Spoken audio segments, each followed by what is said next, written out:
ಕಡಿಮೆ ಸಿಬಿಲ್ ಸ್ಕೋರ್ ನಿಂದ ಸಾಲ ಕ್ರೆಡಿಟ್ ಕಾರ್ಡ್ ಅಪ್ಲಿಕೇಶನ್ ರಿಜೆಕ್ಟ್ ಆಗ್ತಾ ಇದೆಯಾ? ಇನ್ನು ಮುಂದೆ ಆಗಲ್ಲ. SBM Z ಕ್ರೆಡಿಟ್ ಕಾರ್ಡ್ ಬಳಸಿ ಈಸಿಯಾಗಿ ಕ್ರೆಡಿಟ್ ಸ್ಕೋರ್ ಅನ್ನ 750 ಗಿಂತ ಜಾಸ್ತಿ ಮಾಡ್ಕೋಬಹುದು. ಇದೊಂದು FD ಆಧಾರಿತ ಕಾರ್ಡ್. UPI ಬಳಸಿ ಕ್ರೆಡಿಟ್ ಕಾರ್ಡ್ ಬ್ಯಾಲೆನ್ಸ್ ಅನ್ನ ಖರ್ಚು ಮಾಡಬಹುದು.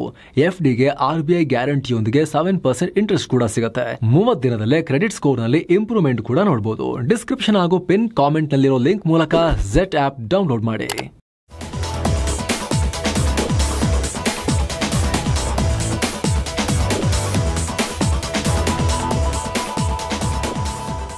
ಹಾಯ್ ಫ್ರೆಂಡ್ಸ್, ಇದು mastmaga.com ನ ಇಂಟರ್ನ್ಯಾಷನಲ್ ಬುಲೆಟಿನ್ ಸುತ್ತು ಜಗತ್ತು. ನಾನು ಅಮರ್ ಪ್ರಸಾದ್. ಭಾರತ ಮತ್ತು ಚೀನಾ ಸಂಬಂಧದ ಕುರಿತು ಸ್ಫೋಟಕ ಮಾಹಿತಿ ಬರ್ತಾ ಇದೆ. PM ನರೇಂದ್ರ ಮೋದಿ ಚೀನಾಗೆ ಭೇಟಿ ಕೊಡೋಕೆ ಇನ್ನೇನು ಕೆಲವೇ ದಿನಗಳು ಬಾಕಿ ಇರೋ ಹೊತ್ತಲ್ಲಿ ಚೀನಾಗೆ ಬಾಗಿಲು ಓಪನ್ ಮಾಡೋಕೆ ಭಾರತ ಮುಂದಾಗಿದೆ. ಅಂದರೆ ಚೀನಿ ಕಂಪನಿಗಳು ಭಾರತದಲ್ಲಿ ಹೂಡಿಕೆ ಮಾಡೋಕೆ ಅವಕಾಶ ಮಾಡಿಕೊಡಬಹುದು ಅನ್ನೋ ಮಾಹಿತಿ ಬರ್ತಾ ಇದೆ. ಟ್ರಂಪ್ರ ಟ್ಯಾರಿಫ್ ಮತ್ತು ಬದಲಾಗ್ತಿರೋ ಜಾಗತಿಕ ರಾಜಕೀಯದಿಂದ ಮುನೀರಾ ಹೋಗಿ ಟ್ರಂಪ್ ಹೆಗಲ ಮೇಲೆ ತೊಡೆ ಮೇಲೆ ಹತ್ತಿ ಕುಣಿದಾಡ್ತಿರೋ ಟೈಮ್ನಲ್ಲಿ ಚೀನಾ ಕೂಡ ಭಾರತದ ಕಡೆ ಮುಖ ಮಾಡ್ತಾ ಇದೆ, ಭಾರತ ಕೂಡ ಚೀನಾ ಕಡೆ ಮುಖ ಮಾಡ್ತಾ ಇದೆ. ಚೀನಾಗೆ ಹೊಟ್ಟೆಗೆ ಬೆಂಕಿ ಹಾಕದಂಗೆ ಆಗ್ತಾ ಇದೆ. ಒಂದೇ ಫ್ರೇಮ್ ನಲ್ಲಿ ಮುನೀರು ಮತ್ತೆ ಟ್ರಂಪ್ ರನ್ನ ನೋಡಿದಾಗ್ಲಲ್ಲ $65 ಬಿಲಿಯನ್ ಸೆಪೆಕ್ ಅಂತ ಹಾಕಿದ್ವಲ್ಲ, ಏನ್ ಕತೆ ಹಿಂಗ್ ಮಾಡ್ತಿದ್ದಾನಲ್ಲ ಮುನೀರು ಅಂತ ಹೇಳಿ. ಸೊ ಭಾರತದ ಕಡೆ ಅವರು ನೋಡ್ತಿದ್ದಾರೆ, ಭಾರತವು ಚೀನಾ ಕಡೆ ನೋಡ್ತಾ ಇದೆ. ಈಗ ನಾವೇನ್ ಬ್ಯಾನ್ ಮಾಡ್ಕೊಂಡು ಕೂತಿದ್ವಿ ಚೀನಿಯರು ಬರೋದು ಬೇಡ ಇಲ್ಲಿ ಅಂತ ಹೇಳಿ.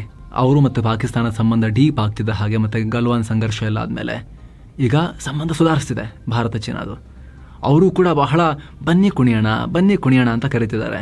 ಲಿಟ್ರಲಿ ಎಲಿಫೆಂಟ್ ಡ್ರ್ಯಾಗನ್ ಡ್ಯಾನ್ಸ್ ಮಾಡಬೇಕು ಅಂತ ದಿನ ಬೆಳಗಾದ್ರೆ ಚೀನಿಯರು, ವಿದೇಶಾಂಗ ಇಲಾಖೆ ಉನ್ನತ ಅಧಿಕಾರಿಗಳೆಲ್ಲ ಹಾಡ್ತಾ ಇದ್ದಾರೆ.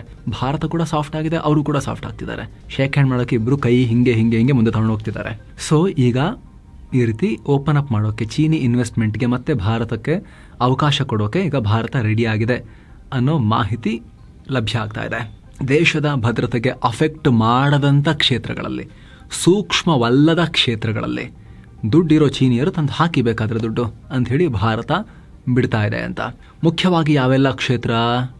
ರಿನ್ಯೂವಬಲ್ ಎನರ್ಜಿ, ಮ್ಯಾನುಫ್ಯಾಕ್ಚರಿಂಗ್ ಮತ್ತು ಕನ್ಸ್ಯೂಮರ್ ಗೂಡ್ಸ್ನಂಥ ಕ್ಷೇತ್ರದಲ್ಲಿ ಚೀನಾದಿಂದ ಹೂಡಿಕೆ ಬರ್ಬೋದು. ಇದಕ್ಕಾಗಿ ಸುಮಾರು 200 ಚೀನಿ ಕಂಪನಿಗಳು ಕಾಯ್ಕೊಂಡು ಕೂತಿದ್ದಾವೆ ಭಾರತದ ಮಾರ್ಕೆಟ್ನಲ್ಲಿ ಬಂದು ಬಿಸ್ನೆಸ್ ಮಾಡೋಕ್ಕೆ ಅಂತ ವರದಿ ಆಗ್ತಾ ಇದೆ. ಮತ್ತೊಂದು ಕಡೆ ಸೆನ್ಸಿಟಿವ್ ಸೆಕ್ಟರ್ಗಳಾದ ಡಿಫೆನ್ಸ್, ಟೆಲಿಕಾಂ ಮತ್ತು ಡಿಜಿಟಲ್ ಇನ್ಫ್ರಾಸ್ಟ್ರಕ್ಚರ್ ಮೇಲೆ ಅಲ್ಲಿ ಓಪನ್ ಮಾಡಲ್ಲ, ಅಲ್ಲಿ ಚೀನಿಯರಿಗೆ ಅವಕಾಶ ಕೊಡಲ್ಲ. ಇದು ಹಾಗೆ ಇರುತ್ತೆ ನಿರ್ಬಂಧ. ಜೊತೆಗೆ ಸದ್ಯ ಇಡೀ ಜಗತ್ತಲ್ಲಿ ರೇರ್ ಅರ್ತ್ ಮ್ಯಾಗ್ನೆಟ್ಸ್ ಮತ್ತು ಟನಲ್ ಬೋರಿಂಗ್ ಮಷಿನ್ ರಫ್ತಲ್ಲಿ ಚೀನಾ ಡಾಮಿನೆನ್ಸ್ ಹೆಚ್ಚಿದೆ. ಎಲೆಕ್ಟ್ರಾನಿಕ್ಸ್, EV ಮತ್ತು ಡಿಫೆನ್ಸ್ ಸೆಕ್ಟರ್ನಲ್ಲಿ ಈ ರೇರ್ ಅರ್ತ್ ಮ್ಯಾಗ್ನೆಟ್ಸ್ ತುಂಬಾ ಮುಖ್ಯ. ಮೆಟ್ರೋ, ಹೈವೇ ಸೇರಿದ ಹಾಗೆ ಅನೇಕ ದೊಡ್ಡ ನಿರ್ಮಾಣ ಯೋಜನೆಗಳಿಗೆ ಟನಲ್ ಬೋರಿಂಗ್ ಮಷಿನ್ ಅಗತ್ಯ ಇದೆ. ಆದರೆ ಭಾರತ ಚೀನಾ ನಡುವಿನ ಮನಸ್ತಾಪದಿಂದ ಅವರು ಕೂಡ ಕೊಕ್ಕೆ ಹಾಕೊಂಡು ಆಟ ಆಡಿಸ್ತಿದ್ರು. ಕಳ್ಸಲ್ಲ ಅಂತ ತಡೆದು ಹಿಡಿದು ನಿಲ್ಲಿಸ್ಕೊಳ್ಳೋದು, ಕ್ಲಿಯರೆನ್ಸ್ ಕೊಡದೆ ಅಲ್ಲೇ ಬಂದರಲ್ಲೇ ಉಳ್ಕೊಳ್ಳೋ ರೀತಿ ಮಾಡೋದು, ಈ ರೀತಿ ಡ್ರಾಮಾ ಮಾಡ್ತಾ ಇದ್ರು. ಇದರಿಂದ ಭಾರತದಲ್ಲಿ infra projects, metro, underground bullet train projects ಎಲ್ಲವೂ ಕೂಡ ಸ್ಟಕ್ ಆಗಿದ್ವು. ಮಷಿನ್ ಬರ್ದೆ. ಮತ್ತೊಂದು ಕಡೆ ಭಾರತ ಚೀನಾ ಸಂಬಂಧ ಚೆನ್ನಾಗಿದ್ದಾಗ ಕೆಲಸ ಮಾಡ್ತಾ ಇದ್ದ ಚೀನಾದ ತಂತ್ರಜ್ಞರುಗಳು, ಇಂಜಿನಿಯರ್ಸ್, ಆಮೇಲೆ ಬೇರೆ ಬೇರೆ ಕ್ಷೇತ್ರದ ತಜ್ಞರು, skilled labour, skilled work force ಇಲ್ಲಿ ಕೆಲಸ ಮಾಡ್ತಿದ್ದವರು, ಅವರು ಕೂಡ ಈಗ ಬಿಟ್ಟು ವಾಪಸ್ ಹೋಗಿದ್ದಾರೆ. ಹೀಗಾಗಿ ಎಲ್ಲ ಬ್ಯಾಲೆನ್ಸ್ ಮಾಡಬೇಕು ಅಂತ ಹೇಳಿದ್ರೆ ಮತ್ತೆ ಸಂಬಂಧ ಸುಧಾರಿಸ್ತಿರೋ ಈ ಟೈಮ್ನಲ್ಲಿ ಇನ್ನೊಂಚೂರು ಹತ್ರ ಆಗೋಣ, ಓಪನ್ ಅಪ್ ಮಾಡ್ಕೊಳ್ಳೋಣ ಅಂತ ಹೇಳಿ ಎರಡೂ ರಾಷ್ಟ್ರಗಳು ಹೆಜ್ಜೆ ಇಡ್ತಿವೆ. ಗಲ್ವಾನ್ ಸಂಘರ್ಷ ಆದ್ಮೇಲೆ ಭಾರತ ಕಂಪ್ಲೀಟ್ ಆಗಿ ಚೀನಾದ ಹೂಡಿಕೆಗಳಿಗೆ ಬಾಗಿಲು ಹಾಕಿತ್ತು. ಆದ್ರೀಗ ಗಡಿಯಲ್ಲೂ ಕೂಡ ಪರಿಸ್ಥಿತಿ ಸ್ವಲ್ಪ ಸುಧಾರಿಸ್ತಾ ಇದೆ. ಎರಡೂ ಸೇನೆಗಳು ಡಿಸ್ಎಂಗೇಜ್ಮೆಂಟ್ಗೆ ಒಪ್ಪಿಗೆ ಸೂಚಿಸಿದ್ದಾರೆ. ಚೀನಿಯರು ಕೂಡ ಭಾರತದ ವಿಚಾರದಲ್ಲಿ ಕಂಪ್ಲೀಟ್ ಮೆತ್ತಗಾಗಿದ್ದಾರೆ. ಎಷ್ಟು ದಿನ ನಾಟಕ ಅಂತ ಗೊತ್ತಿಲ್ಲ, ಬಟ್ ಸದ್ಯಕ್ಕಂತೂ ಮೆತ್ತಗಾಗಿದ್ದಾರೆ. ಅವ್ರ ಕಡೆಯಿಂದಲೇ ಪದೇ ಸ್ನೇಹದ ಸಂಕೇತಗಳು ಕೂಡ ಬರ್ತಾ ಇದಾವೆ. ಸೊ ಈ ಎಲ್ಲ ಬೆಳವಣಿಗೆ ಈಗ ಆಗ್ತಾ ಇದೆ ಈ ಎಲ್ಲ ಕಾರಣಗಳಿಂದ. ಮುಖ್ಯವಾಗಿ ಟ್ಯಾರಿಫ್ ರಾಗ ಶುರುವಾದ್ಮೇಲೆ, ಟ್ರಂಪ್ ಬಂದ್ಮೇಲಂತೂ ಅವರಿಗೂ ಭಾರತದ ಅನಿವಾರ್ಯತೆ, ನಮಗೂನು ಅವರ ಅನಿವಾರ್ಯತೆ ಈ ರೀತಿ ಆಗ್ತಾ ಇದೆ. ಜೊತೆಗೆ ಮುನೀರ್ ವಿಚಾರ ಕೂಡ ನಮಗೆ ಹೇಳಿದ್ವಿ, ಎಲ್ಲವೂ ಸೇರಿದೆ ಒಂದೇ ಸಲಿ. ಜೊತೆಗೆ PM ನರೇಂದ್ರ ಮೋದಿ ಕೂಡ ಫ್ರೆಡ್ ಲೆಕ್ಸ್ಮನ್ಗೆ ಪಾಡ್ಕಾಸ್ಟ್ ಕೊಟ್ಟಾಗ ಒಂದು ಇಂಪಾರ್ಟೆಂಟ್ ಸಂಕೇತವನ್ನು ಕಳಿಸಿದ್ರು. ಅಷ್ಟೊತ್ತಿಗೆ ಚೀನಾ ಕಡೆಯಿಂದ ಸಾಫ್ಟ್ ಸಿಗ್ನಲ್ಸ್ ಬರೋಕ್ಕೆ ಶುರುವಾಗಿತ್ತು. PM ಕೂಡ ಒಂದು ಮೇಜರ್ ಸಂದೇಶ ರವಾನಿಸಿದ್ರು. ನೋಡಿ, ನಮಗೂ ಮತ್ತು ಚೀನಾಗೆ ಐತಿಹಾಸಿಕವಾಗಿ ಅಂತ ದೊಡ್ಡ ಪ್ರಾಬ್ಲಮ್ ಏನಿಲ್ಲ, ಒಂದು ರೀತಿ ಸೈದ್ಧಾಂತಿಕ ಸಂಘರ್ಷಗಳಿಲ್ಲ, ಸಾವಿರಾರು ವರ್ಷಗಳಿಂದ ಸಾಮಾಜಿಕ ಬಾಂಧವ್ಯ ಇದೆ ಅನ್ನೋ ರೀತಿಯಲ್ಲಿ PM ಹೇಳಿಕೆ ಕೊಟ್ಟರು. ಏನೇ ಇದ್ರೂ ಕೂಡ ಲಾಸ್ಟ್ 50-60 ವರ್ಷಗಳ ಪ್ರಾಬ್ಲಮ್ ಅಷ್ಟೇ ಇದು ಅನ್ನೋ ರೀತಿಯಲ್ಲಿ ಹೇಳಿಕೆ ಕೊಟ್ಟರು. ಅದು ಬಿಟ್ಟರೆ ಮೇಜರ್ ಇಶ್ಯೂಸ್ ಜಾಸ್ತಿ ಇಲ್ಲ ಅನ್ನೋ ರೀತಿಯಲ್ಲಿ ಹೇಳಿಕೆ ಕೊಟ್ಟರು. ಸರಿ ಮಾಡ್ಕೊಂಡು ಹೋಗ್ಬೋದು ನಾವು ಮನ್ಸು ಮಾಡಿದ್ರೆ ಅನ್ನೋ ಥರದಲ್ಲಿ.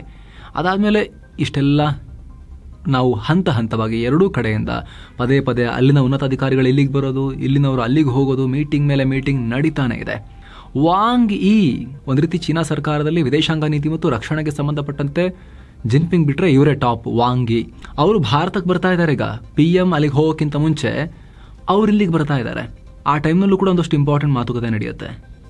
ಅದಾಗಿ ಮಂತ್ ಎಂಡ್ನಲ್ಲಿ, ಆಗಸ್ಟ್ ಎಂಡ್ಗೆ PM ಚೀನಾಗ್ ಕೂಡ ಹೋಗ್ತಿದ್ದಾರೆ, ಜಿನ್ಪಿಂಗ್ ಮೀಟ್ ಆಗ್ತಿದ್ದಾರೆ. ಇದೆಲ್ಲ ಒಂದ್ ಕಡೆ ಆಯ್ತು. ಏನು ನಮಗೆ ಹೂಡಿಕೆ ಬೇಕಾ ಬೇಡವಾ ಅನ್ನೋ ವಿಚಾರಕ್ಕೆ ಬಂದಾಗ ಅಲ್ಲೊಂಚೂರು ನಂಬರ್ಸ್ ನೋಡೋಣ ಸ್ನೇಹಿತರೆ. ವಿದೇಶಿ ನೇರ ಹೂಡಿಕೆ ದೇಶದ ಪ್ರಗತಿಗೆ ಅನಿವಾರ್ಯ. ಹಿಂದುಳಿದ ರಾಷ್ಟ್ರಗಳು ಮುಂದೆ ಬರಬೇಕು ಅಂತ ಹೇಳಿದ್ರೆ ಶ್ರೀಮಂತ ರಾಷ್ಟ್ರಗಳಿಂದ ಹೂಡಿಕೆ ಬರಲೇಬೇಕು. 2022ರ ಹಣಕಾಸು ವರ್ಷದಲ್ಲಿ ಭಾರತಕ್ಕೆ $84.83 ಬಿಲಿಯನ್ ವಿದೇಶಿ ಹೂಡಿಕೆಗಳು ಹರಿದು ಬಂದಿದ್ವು. ನಂತರ 2 ವರ್ಷ ಡೌನ್ ಆಯಿತು. ಆದರೆ 2024-25ರ ಹಣಕಾಸು ವರ್ಷದಲ್ಲಿ ಇದು 14% ರೈಸ್ ಆಗಿ ಮತ್ತೆ $81.04 ಬಿಲಿಯನ್ ಬಂದಿದೆ. ಆದರೆ ಇದು ಸಾಕಾಗಲ್ಲ. ದೊಡ್ಡ ಪ್ರಮಾಣದಲ್ಲಿ ನಮಗೆ ಇನ್ವೆಸ್ಟ್ಮೆಂಟ್ ಬೇಕು. ಇನ್ವೆಸ್ಟ್ಮೆಂಟ್ಗೆ ತುಂಬಾ ಹಸಿವಿದೆ ಈ ದೇಶದಲ್ಲಿ. ತುಂಬಾ ಅಪರ್ಚುನಿಟೀಸ್ ಇದೆ, ಬಟ್ ದುಡ್ಡು ಬೇಕು. Renewable energy, manufacturing, consumer goods ತುಂಬಾ ಕ್ರೂಷಿಯಲ್. ಆ ಕ್ಷೇತ್ರಗಳ ಮೇಲೆ ಚೀನಾದ ಹೂಡಿಕೆ ಸೆಳೆಯೋಕೀಗ ಭಾರತ ಮುಂದಾಗಿದೆ ಅನ್ನೋ ಲೆಕ್ಕಾಚಾರ. ಮತ್ತೊಂದು ಕಡೆ ನಿಮಗೆ ಆಗಲೇ ಹೇಳಿದ್ವಿ ಸ್ನೇಹಿತರೆ, ಜಿನ್ಪಿಂಗ್ರ ಬಲಗೈ, ಚೀನಾದ ಫಾರಿನ್ ಪಾಲಿಸಿಯ leader, second most powerful person regarding foreign policy and defence ತರ ಇರುವಂತಹ ವಾಂಗಿ ಆಗಸ್ಟ್ 18ನೇ ತಾರೀಕು ಭಾರತಕ್ಕೆ ಬರ್ತಿದ್ದಾರೆ. ಅಜಿತ್ ದೋವಲ್ ಅವ್ರನ್ನ ಮೀಟ್ ಆಗ್ತಾರೆ. 3 ದಿನಗಳ ಕಾಲ ಭಾರತದಲ್ಲೇ ಇರ್ತಾರೆ. ವಿದೇಶಾಂಗ ಸಚಿವ S ಜೈಶಂಕರ್ ಅವ್ರನ್ನ ಕೂಡ ಮೀಟ್ ಮಾಡ್ತಾರೆ. ಆಗಸ್ಟ್ 19ನೇ ತಾರೀಕು ವಾಂಗಿ PM ನರೇಂದ್ರ ಮೋದಿ ಅವರನ್ನ ಕೂಡ ಮೀಟ್ ಮಾಡ್ತಾರೆ. ಆಗಸ್ಟ್ 31ರಿಂದ ಸೆಪ್ಟೆಂಬರ್ 1ರ ತನಕ ನಡೆಯಲಿರೋ ಶಾಂಘೈ ಕೋಆಪರೇಷನ್ ಆರ್ಗನೈಸೇಷನ್ ಶೃಂಗಸಭೆಯ ಅಜೆಂಡಾ ಮತ್ತು ಚೀನಾ ಭಾರತ ಸಂಬಂಧದಲ್ಲಿ ಸದ್ಯ ಆಗಿರೋ ಪ್ರಗತಿ ಬಗ್ಗೆ ನರೇಂದ್ರ ಮೋದಿ ಅವರಿಗೆ ಬ್ರೀಫ್ ಮಾಡ್ತಾರೆ. ಅಂದಹಾಗೆ ಈ SCO ಶೃಂಗಸಭೆಯಲ್ಲಿ ಪಾಲ್ಗೊಳ್ಳೋಕೆ ಮೋದಿ ಚೀನಾಗೆ ಭೇಟಿ ಕೊಡ್ತಾರೆ. ಈ ಟೈಮ್ನಲ್ಲಿ ಚೀನಾ ಅಧ್ಯಕ್ಷ ಶಿ ಜಿನ್ಪಿಂಗ್ ಮತ್ತು ರಷ್ಯಾ ಅಧ್ಯಕ್ಷ ವ್ಲಾದಿಮಿರ್ ಪುಟಿನ್ ಜೊತೆಗೆ ಮೋದಿ ದ್ವಿಪಕ್ಷೀಯ ಮಾತುಕತೆ ನಡೆಸ್ತಾರೆ. ಏನೋ ಪಾಕಿಸ್ತಾನದ ನಾಯಕರು ಪದೇ ಪದೇ ಭಾರತವನ್ನ ಕೆಣಕಿ ಹೇಳಿಕೆ ಕೊಡ್ತಿರೋ ಹೊತ್ತಲ್ಲಿ ಅಮೆರಿಕದ ಕಡೆಯಿಂದ ಬಿಗ್ ಸ್ಟೇಟ್ಮೆಂಟ್ ಬಂದಿದೆ. ಭಾರತ ಪಾಕ್ ನಡುವೆ ಯಾವಾಗ ಬೇಕಾದರೂ ಹೊಡೆದಾಟ ಆಗಬಹುದು ಅನ್ನೋ ತರ ಅಮೆರಿಕದ ಸೆಕ್ರೆಟರಿ ಆಫ್ ಸ್ಟೇಟ್, ಅಲ್ಲಿನ ನ್ಯಾಷನಲ್ ಸೆಕ್ಯೂರಿಟಿ ಅಡ್ವೈಸರ್ ಕೂಡ ಆಗಿರೋ ಮಾರ್ಕೋ ರೂಬಿಯೋ ಹೇಳಿಕೆ ಕೊಟ್ಟಿದ್ದಾರೆ. ಇತ್ತೀಚೆಗೆ ಆಪರೇಷನ್ ಸಿಂಧೂರ್ ಆಗಿ ಕದನ ವಿರಾಮ ಆಗಿತ್ತು. ಎರಡೂ ಕಡೆಯವರು ಭಾಗಶಃ ಇದನ್ನು ಕಠಿಣವಾಗಿ ಫಾಲೋ ಮಾಡ್ತಿದ್ದಾರೆ. ಆದರೆ ಈಗ ಅದೇ ಕದನ ವಿರಾಮಗಳು ಯಾವಾಗ ಬೇಕಾದರೂ ತುಂಡಾಗಬಹುದು. ಭಾರತ ಮತ್ತು ಪಾಕ್ ನಡುವೆ ಆಗ್ತಿರೋ ಬೆಳವಣಿಗೆಗಳ ಮೇಲೆ ದಿನವೂ ಹತ್ತಿರದಿಂದ ಮಾನಿಟರ್ ಮಾಡ್ತಾ ಇದ್ದೀವಿ ಅಂತ ಹೇಳಿದ್ದಾರೆ. ಸೋ ಕಾಲ್ಡ್ ವಿಶ್ವದ ಪೊಲೀಸ್, ವಿಶ್ವದ ನಿಗಾ ಇಡೋರು, ಇವರು ಜವಾಬ್ದಾರಿ ಹೊತ್ತಿರೋರು, ತಲೆ ಮೇಲೆ ವಿಶ್ವದ ಭಾರ ಹೊತ್ತಿರೋರು ಅಮೆರಿಕನ್ಸ್. ಕದನ ವಿರಾಮದ ದೊಡ್ಡ ಸಮಸ್ಯೆ ಏನು ಅಂದರೆ ಅದನ್ನು ಮೇಂಟೈನ್ ಮಾಡ್ಕೊಂಡು ಹೋಗೋದು. ಯಾಕೆ ಹೇಗೆ ಹೇಳ್ತಿದ್ದೀವಿ ಅಂತ ಹೇಳಿದ್ರೆ, ಕದನ ವಿರಾಮ ಯಾವಾಗ ಬೇಕಾದರೂ ಎಷ್ಟು ಬೇಗ ಬೇಕಾದರೂ ಮುರಿದು ಬೀಳ್ಬೋದು. ಅದನ್ನು ಕಾಪಾಡ್ಕೊಂಡ್ಬರೋದು ತುಂಬಾ ಕಷ್ಟ. ರಷ್ಯಾ ಯುಕ್ರೇನ್ ಯುದ್ಧನೇ ತಗೊಂಡ್ರೂ ಕೂಡ ಕಳೆದ 3.5 ವರ್ಷಗಳಿಂದ ನಡೀತಾನೆ ಇದೆ. ಈ ಯುದ್ಧಕ್ಕೆ ಕದನ ವಿರಾಮ ಘೋಷಿಸೋದು ತುಂಬ ಸುಲಭ, ಆದರೆ ಮೇಂಟೈನ್ ಮಾಡ್ಕೊಂಡು ಹೋಗೋದು ಕಷ್ಟ. ಭವಿಷ್ಯದಲ್ಲಿ ಯಾವತ್ತೂ ಯುದ್ಧ ಮರುಕಳಿಸದೇ ಇರೋ ಹಾಗೆ ಶಾಂತಿ ಒಪ್ಪಂದ ಆಗೋದು ತುಂಬಾ ಮುಖ್ಯ. ಅದರಿಂದಲೇ ನಾವು ಸದ್ಯ ಭಾರತ ಮತ್ತು ಪಾಕ್ ನಡುವೆ ಏನು ನಡೀತಾ ಇದೆ ಅನ್ನೋದ್ರ ಬಗ್ಗೆ ಪ್ರತಿನಿತ್ಯ ಮಾನಿಟರ್ ಮಾಡ್ತಾ ಇದ್ದೀವಿ. ಅತ್ತ ಕಂಬೋಡಿಯಾ ಮತ್ತು ಥಾಯ್ಲೆಂಡ್ ನಡುವಿನ ಬೆಳವಣಿಗೆಗಳ ಮೇಲೂ ಕಣ್ಣಿಟ್ಟಿದ್ದೀವಿ ಅಂತ ಹೇಳಿದ್ದಾರೆ. ಈ ಮೂಲಕ ಪಾಕಿಸ್ತಾನ ಹಾಗೂ ಭಾರತದ ನಡುವಿನ ಈ ಕದನ ವಿರಾಮ ಶಾಶ್ವತ ಅಲ್ಲ, ಮತ್ತೆ ಯಾವಾಗ ಬೇಕಿದ್ರೂ ಬೆಂಕಿ ಹತ್ಕೊಳ್ಬಹುದು ಅನ್ನೋ ರೀತಿ ಹೇಳಿಕೆಯನ್ನ ಕೊಟ್ಟಿದ್ದಾರೆ. ಇಲ್ಲಿ ಮಾರ್ಕೋ ರೂಬಿಯೋ ಹೇಳಿಕೆ ಮತ್ತು ಟೈಮ್ ತುಂಬಾ ಇಂಪಾರ್ಟೆಂಟ್ ಸ್ನೇಹಿತರೆ. ಜನರಲ್ ಸ್ಟೇಟ್ಮೆಂಟ್ ತರ ಇಲ್ಲ ಇದು. ಯಾಕಂದ್ರೆ ಅವರ ಹೊಸ ಮಿತ್ರ ಮತ್ತೆ ಇದಾಗಿದೆಯಲ್ಲ, ಮರುಮದುವೆ ಆಗಿದೆಯಲ್ಲ ಮುನಿರನ್ ಜೊತೆ ಟ್ರಂಪ್ಗೆ. ಇಂಥ ಟೈಮ್ನಲ್ಲಿ ಇದು ಇಂಪಾರ್ಟೆಂಟ್. ಆಪರೇಷನ್ ಸಿಂಧೂರ್ ಬಳಿಕ ಪಾಕಿಸ್ತಾನ ಹಾಗೂ ಭಾರತದ ನಡುವಿನ ಗಡಿ ತುಂಬ ಕ್ರಿಟಿಕಲ್ ಆಗೇ ಇದೆ. ಇನ್ನೂ ಕೂಡ ನಮ್ಮ ಸೇನೆಯೂ ಆಪರೇಷನ್ ಸಿಂಧೂರ್ ಇನ್ನೂ ಕಂಟಿನ್ಯೂ ಆಗಿದೆ ಅಂತ ಹೇಳಿ ನಿರಂತರವಾಗಿ ಯುದ್ಧಾಭ್ಯಾಸ ನಡೆಸ್ತಾ ಇದೆ. ಪಾಕ್ ಕೂಡ ಓಹೋ ಇಷ್ಟೆಲ್ಲ ಪ್ರಾಬ್ಲಮ್ ಇದೆಯಾ ನಮ್ಮ ಹತ್ರ, ಅಯ್ಯೋ ನಮ್ದೇನು ನಡೀತಾ ಇಲ್ವಲ್ಲ ಅಂತ ಹೇಳಿ ಮತ್ತೆ ಎಲ್ಲ ಗುಂಡಿ ಬಿದ್ದಿರೋ ರನ್ವೇಗಳನ್ನು ಸರಿ ಮಾಡಿಕೊಂಡು ಪ್ಯಾಚ್ ಮಾಡಿಕೊಂಡು ಟೆಂಟ್ ಹಾಕೊಂಡು ಕೆಳಗಡೆ ಪ್ಯಾಚ್ ಮಾಡ್ತಿದ್ದಾರೆ. ಜೊತೆಗೆ ಶಸ್ತ್ರಾಸ್ತ್ರಗಳ ಸಂಗ್ರಹ ಜೋರಾಗಿ ಮಾಡೋಕೆ ಪ್ರಯತ್ನ ಪಡ್ತಾ ಇದ್ದಾರೆ. ಅದಕ್ಕೆ ತಕ್ಕಂತೆ ಆಸಾಯಿಂ ಮುನಿರಾ ಕೂಡ ಡ್ಯಾಮ್ ಸ್ಫೋಟಿಸ್ತೀನಿ, ತೈಲಾಗಾರ ಉಡಾಯಿಸ್ತೀನಿ ಅಂತ ಹೇಳಿ ಧಮಕಿ ಆಗ್ತಾ ಇದೆ ಜೀವಿ, ಇದು ಫೀಲ್ಡ್ ಮಾರ್ಷಲ್. ಮತ್ತೊಂದು ಕಡೆ ಭಾರತ ಕೂಡ ಸುಮ್ಮನೆ ಕೂತಿಲ್ಲ. ಬ್ರಹ್ಮೋಸ್ನಿಂದ ಪ್ರಳಯ್ ತನಕ, ಫ್ರಿಗೇಟ್ನಿಂದ ಯುದ್ಧ ವಿಮಾನಗಳ ತನಕ ಎಲ್ಲವನ್ನ ಜೋಡಿಸಿಟ್ಕೊಂಡು ದಿನವೂ ಪ್ರದರ್ಶಿಸಿ ಪಾಕಿಸ್ತಾನದ ಮೇಲೆ ಸೈಕಲಾಜಿಕಲಿ ಪ್ರೆಷರ್ ಹಾಕ್ತಾ ಇದೆ. ನೆನಪಿದೆಯಾ ಆಪರೇಷನ್ ಸಿಂಧೂರ್ ಅಂತ ಹೇಳಿ ಎಚ್ಚರಿಕೆ ಕೊಡ್ತಾನೆ ಇದೆ. ಮತ್ತೊಂದು ಕಡೆ ಪಾಕ್ ಆಕ್ರಮಿತ ಕಾಶ್ಮೀರದಲ್ಲಿ ಪಾಕಿಸ್ತಾನ ಪುನಃ ತನ್ನ ಉಗ್ರ ನೆಲೆಗಳನ್ನ ಸ್ಥಾಪಿಸುವ ಕೆಲಸ ನಡೆಸ್ತಿರೋದನ್ನ ಕೂಡ ಭಾರತ ಪತ್ತೆ ಹಚ್ಚಿದೆ. ಗಡಿಯಲ್ಲಿ ಡ್ರೋನ್ ಹಾವಳಿ ಕೂಡ ಹೆಚ್ಚಾಗ್ತಿದೆ. ಇವೆಲ್ಲವನ್ನ ಬ್ಯಾಕ್ ಡ್ರಾಪ್ ನಲ್ಲಿ ಇಟ್ಕೊಂಡು ನೋಡಿದಾಗ ಪಾಕಿಸ್ತಾನ ಮತ್ತು ಮುನೀರನ ಹೊಸ ಯಜಮಾನ ಅಮೆರಿಕ ಕೊಟ್ಟಿರೋ ಈ ಹೇಳಿಕೆ ಬಹಳ ಕುತೂಹಲಕ್ಕೆ ಕಾರಣ ಆಗ್ತಾ ಇದೆ. ಮತ್ತೊಂದು ಕಡೆ ಟ್ಯಾರಿಫ್ ವಿಚಾರವಾಗಿನೂ ಮಾರ್ಕೋ ರೂಬಿಯೋ ಮಾತನಾಡಿದ್ದಾರೆ. ರಷ್ಯಾದಿಂದ ತೈಲ ತರಿಸಿಕೊಳ್ತಾ ಇರೋ ಭಾರತಕ್ಕೆ ಅಮೆರಿಕ 50% ಟ್ಯಾರಿಫ್ ಹೇರಿದೆ. ಅದೇ ಭಾರತಕ್ಕಿಂತಲೂ ಹೆಚ್ಚು ರಷ್ಯಾ ತೈಲವನ್ನು ಖರೀದಿ ಮಾಡೋ ಚೀನಾ ಅದನ್ಯಾಕೆ ಸುಮ್ಮನೆ ಬಿಟ್ಟಿದ್ದೀರಾ ಅಂತ ಮತ್ತೆ ಪ್ರಶ್ನೆ ಕೇಳಲಾಯಿತು. ಅದಕ್ಕೆ ಉತ್ತರ ಕೊಟ್ಟಿದ್ದಾರೆ. ರಷ್ಯಾದಿಂದ ಕಚ್ಚಾ ತೈಲ ತರಿಸಿಕೊಂಡ ಚೀನಾ ಅದನ್ನು ರಿಫೈನ್ ಮಾಡುತ್ತೆ. ರಿಫೈನ್ ಮಾಡಿದ ತೈಲವನ್ನು ಹೆಚ್ಚಿನವನ್ನು ಯುರೋಪಿಯನ್ ರಾಷ್ಟ್ರಗಳಿಗೆ ಮಾರಾಟ ಮಾಡುತ್ತೆ. ಹೇಗಿರುವಾಗ ಚೀನಾ ಮೇಲೆ ಸೆಕೆಂಡರಿ ಸ್ಯಾಂಕ್ಷನ್ಸ್ ಹೇರಿದ್ರೆ ಜಾಗತಿಕ ಇಂಧನ ಬೆಲೆ ಗಗನಕ್ಕೇರುತ್ತೆ. ರಷ್ಯಾ ಮೇಲೆ ಸ್ಯಾಂಕ್ಷನ್ಸ್ ಇದ್ರೂ ಕೂಡ ಯುರೋಪ್ ರಷ್ಯಾದ ನೈಸರ್ಗಿಕ ಅನಿಲ ಮತ್ತು ತೈಲವನ್ನು ಖರೀದಿ ಮಾಡ್ತಿವೆ. ಈ ನಿಟ್ಟಿನಲ್ಲಿ ಯುರೋಪ್ ರಾಷ್ಟ್ರಗಳು ತಮ್ಮ ಕ್ರಮವನ್ನು ಮತ್ತಷ್ಟು ಬಲಿಷ್ಠಗೊಳಿಸಬೇಕು ಅಂತ ಮರ್ಯಾದೆ ಬಿಟ್ಟು ಹೇಳಿದ್ದಾರೆ. ಅವ್ರ ಮಿತ್ರರಿಗೊಂಥರ, ಯುರೋಪ್ನ ಮಿತ್ರರಿಗೆ, ಆಮೇಲೆ ಚೀನಾ ಮೇಲೆ ಕ್ರಮ ಕೈಗೊಳ್ಳೋಕೆ ಹೆದರಿಕೆ. ಭಾರತ ಕೈಲಿ ಲೆವರೇಜ್ ಏನೂ ಇಲ್ಲ. ಇವ್ರ ಮೇಲೆ ಹಾಕಿದ್ರು ಇವ್ರಿಗೇನು ಮಾಡೋಕ್ಕಾಗಲ್ಲ. ಇವ್ರ ಮೇಲೆ ಈಗ ಚೀನಾ ಸಪ್ಲೈ ಚೈನ್ ಕಂಟ್ರೋಲರು ಮಾಡುತ್ತೆ, ರೇರ್ ಅರ್ತ್ ಮತ್ತೆ ಎಲ್ಲ ರೀತಿಯ ಸಪ್ಲೈ ಚೈನನ್ನು. ಭಾರತ ಏನು ಕಂಟ್ರೋಲ್ ಮಾಡಲ್ವಲ್ಲ. ಹಾಗಾಗಿ ಒಂಥರ ಟೇಕನ್ ಫಾರ್ ಗ್ರಾಂಟೆಡ್ ಬಿಹೇವಿಯರ್ ಅನ್ನು ತೋರಿಸ್ತಾ ಇದ್ದಾರೆ. ಯುರೋಪಿನ ಮಿತ್ರರಿಗೆ ಜಸ್ಟ್ ಮಾತಿನ ಒತ್ತಾಯ ಅಷ್ಟೇ, ಅವ್ರ ಮೇಲೆ ಕ್ರಮ ಇಲ್ಲ. ಅಮೆರಿಕ ಕೆಲವೊಂದ್ಸಲ ಎಷ್ಟು ನಾಚಿಕೆಗೇಡಿನ ಮಾತುಗಳನ್ನ ಆಡುತ್ತೆ, ಬಿಹೇವಿಯರ್ ತೋರಿಸುತ್ತೆ ಅನ್ನೋದಕ್ಕೆ ಈ ಟ್ಯಾರಿಫ್ ವಿಚಾರ ಭಾರತದ ಮೇಲೆ ಹಾಕಿರೋ ದೊಡ್ಡ ಎಕ್ಸಾಂಪಲ್. ಯುರೋಪ್ ಮತ್ತು ಚೀನಾ ಸಿಕ್ಕಾಪಟ್ಟೆ ತಗೊಳ್ತಾರೆ, ಬಟ್ ಭಾರತವನ್ನು ಮಾತ್ರ ಸಿಂಗಲ್ ಔಟ್ ಮಾಡಿ ಟಾರ್ಗೆಟ್ ಮಾಡ್ತಿದ್ದಾರೆ. ಸ್ನೇಹಿತರೆ, ಈ ನಡುವೆ ಟ್ರಂಪ್ ಮತ್ತು ಯುಕ್ರೇನ್ ಅಧ್ಯಕ್ಷ ವೊಲಡಿಮಿರ್ ಝೆಲೆನ್ಸ್ಕಿ ನಡುವೆ ಇವತ್ತು ಮೀಟಿಂಗ್. ಈ ಮೀಟಿಂಗ್ ನಲ್ಲಿ ಝೆಲೆನ್ಸ್ಕಿ ಮಾತ್ರ ಅಲ್ಲ, ಯುರೋಪಿಯನ್ ನಾಯಕರು ಕೂಡ ಪಾಲ್ಗೊಳ್ತಾರೆ ಅನ್ನೋ ಮಾಹಿತಿ ಇದೆ. ಯುರೋಪಿಯನ್ ಕಮಿಷನ್ ಅಧ್ಯಕ್ಷ Ursula von der Leyen, France ಅಧ್ಯಕ್ಷ Emmanuel Macron, Germany chancellor Friedrich Merz, ನ್ಯಾಟೋದ ಸೆಕ್ರೆಟರಿ ಜನರಲ್ ಮಾರ್ಕ್ ರುಟೆ ಇರ್ತಾರೆ. ಈ ಹಿಂದೆ ಝೆಲೆನ್ಸ್ಕಿ ಮತ್ತು ಟ್ರಂಪ್ ನಡುವೆ ಓವಲ್ ಆಫೀಸ್ನಲ್ಲಿ ಮೀಟಿಂಗ್ ನಡೆದಾಗ ದೊಡ್ಡ ಕೋಲಾಹಲ ಆಗಿತ್ತು. ಝೆಲೆನ್ಸ್ಕಿ ಮತ್ತು ಟ್ರಂಪ್ ನಡುವೆ ಮಾತಿನ ಚಕಮಕಿ ನಡೆದು ಝೆಲೆನ್ಸ್ಕಿ ಅಲ್ಲಿಂದ ಎದ್ದು ಹೋಗೋ ರೀತಿಯಾಗಿತ್ತು. ಸೊ ಈ ಸಲ ಅದರಲ್ಲಿ ಯುರೋಪಿಯನ್ ನಾಯಕರುಗಳು ಕೂಡ ಸೇರ್ಕೊಂಡಿದ್ದಾರೆ. ಹೀಗಾಗಿ ನೋಡಬೇಕು ಏನು ಔಟ್ಕಮ್ ಹೊರಗೆ ಬರುತ್ತೆ ಇದರಲ್ಲಿ ಅಂತ ಹೇಳಿ. ಒಂದು ಸ್ಟೇಟ್ಮೆಂಟ್ ಕೂಡ ಕೊಟ್ಟಿದ್ದಾರೆ ಟ್ರಂಪ್ ಈ ಮೀಟಿಂಗು ಮುನ್ನ. ಯುಕ್ರೇನ್ ಅಧ್ಯಕ್ಷ ಝೆಲೆನ್ಸ್ಕಿ ಮನ್ಸು ಮಾಡಿದ್ರೆ ಈ ಕೂಡಲೇ ಯುದ್ಧವನ್ನು ನಿಲ್ಲಿಸಬಹುದು ಅಂತ. ಆದರೆ ಝೆಲೆನ್ಸ್ಕಿ ನ್ಯಾಟೋಗೆ ಸೇರೋದು ಮತ್ತು ಕ್ರೈಮಿಯಾವನ್ನು ರಷ್ಯಾದಿಂದ ವಾಪಸ್ ಪಡೆಯೋ ಕನಸನ್ನು ಬಿಡಬೇಕು. ಕೆಲ ವಿಚಾರಗಳು ಯಾವತ್ತೂ ಚೇಂಜ್ ಆಗೋಕ್ಕೆ ಸಾಧ್ಯ ಇಲ್ಲ. ಇದನ್ನು ಯುಕ್ರೇನ್ ಅರ್ಥ ಮಾಡ್ಕೋಬೇಕು.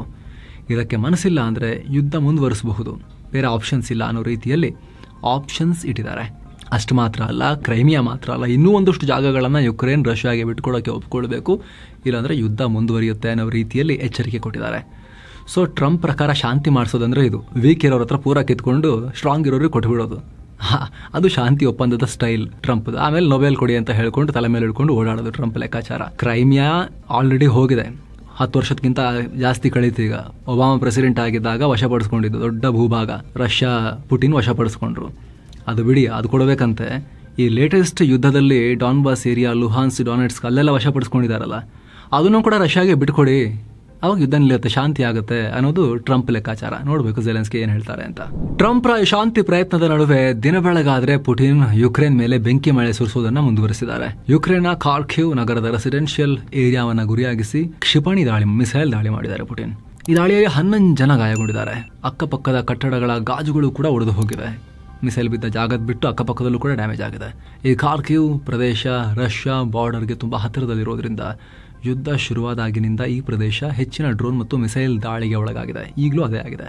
ಇನ್ನು ಅಮೆರಿಕದ ನ್ಯೂಯಾರ್ಕ್ನ ಬ್ರೂಕ್ಲೈನ್ ಅನ್ನೋ ಕಡೆ ಅನೇಕ ಬಂದೂಕುಧಾರಿಗಳು ಗುಂಡು ಹಾರಿಸಿ ಓಡ್ ಹೋಗಿದ್ದಾರೆ. ಸುಮಾರು 12ಕ್ಕೂ ಅಧಿಕ ರೌಂಡ್ ಗುಂಡನ್ನು ಹಾರಿಸಿದ್ದಾರೆ. 3 ಜನ ಪ್ರಾಣ ಕಳ್ಕೊಂಡಿದ್ದು 8 ಜನ ಗಾಯಗೊಂಡಿದ್ದಾರೆ. ಯಾರು ಏನು ಅಂತ ಈಗ ತನಿಖೆ ನಡೀತಾ ಇದೆ. ಗ್ಯಾಂಗ್ಗಳ ನಡುವೆ ಗ್ಯಾಂಗ್ ವಾರ್ ಇರಬಹುದು ಅಂತ ಹೇಳಲಾಗ್ತಿದೆ. ಮತ್ತೊಂದು ಕಡೆ ಗಾಜಾ ಯುದ್ಧ ನಿಲ್ಲಿಸುವಂತೆ ಇಸ್ರೇಲ್ ಒಳಗೇನೆ ದೊಡ್ಡ ಪ್ರತಿಭಟನೆಯಾಗಿದೆ. ಇಸ್ರೇಲ್ನ ಟೆಲ್ ಅವ್ಯೂನಲ್ಲಿ 5 ಲಕ್ಷಕ್ಕೂ ಅಧಿಕ ಜನ ಇಸ್ರೇಲಿಗರೇ ಪ್ರತಿಭಟನೆ ಮಾಡಿ ಯುದ್ಧ ನಿಲ್ಲಿಸಿ ಅಂತ ಹೇಳಿದ್ದಾರೆ. ಸೊ ಫ್ರೆಂಡ್ಸ್, ಇದಾಗಿತ್ತು ಇವತ್ತಿನ ಜಗತ್ತಿನ ಸುತ್ತಾಟ. ಮತ್ತೆ ಭೇಟಿ ಆಗ್ತಿರೋಣ.